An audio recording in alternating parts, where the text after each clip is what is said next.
ভরসা করে আল্লাহর উপর, হকের সাথে রেখে অন্তর কোরআনের দাওয়াত দিয়েছে 50টি বছর।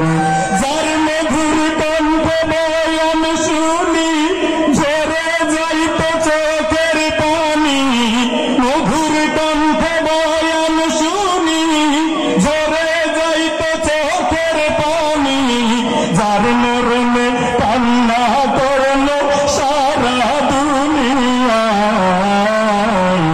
আল্লামা সাঈদীর কথা মনে পড়লো সবার হৃদয় ভেঙে যায়।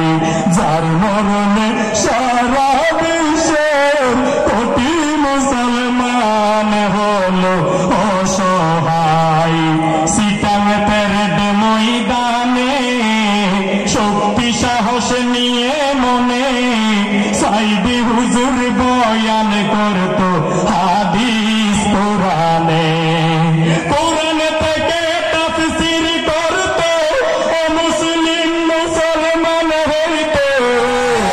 কোরআন থেকে তাফসীর করতো ও মুসলিম মুসলমান হইতো। এই মানুষকে কেমন রাজা বানায়, আল্লামা সাঈদীর কথা মনে পড়লে সবার হৃদয় ভেঙে যায়।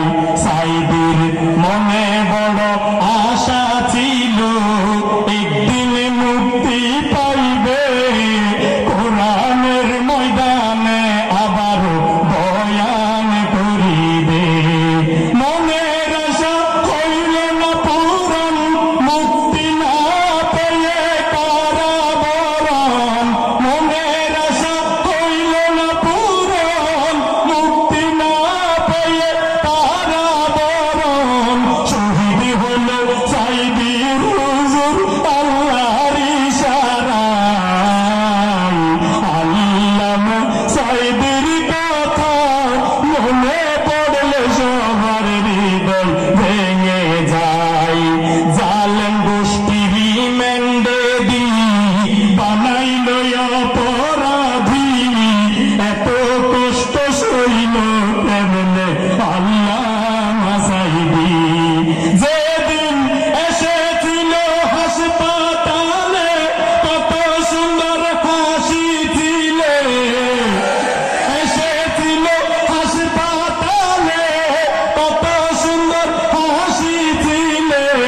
সালাম জানিয়ে হাসি মুখে নিল শেষ বিদায়।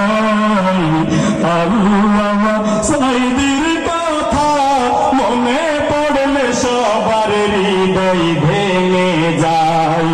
তুলি সবাই দুই হাত আল্লাহর কাছে মোনাজাত, আল্লামা সাঈদী হুজুর পাই যেন জান্নাত। হাসরের ময়দানে আল্লাহর বিচারের আসনে, তুমি হাসিনার বিচার আমরা আল্লাহর কাছে চাই। আল্লামা সাঈদী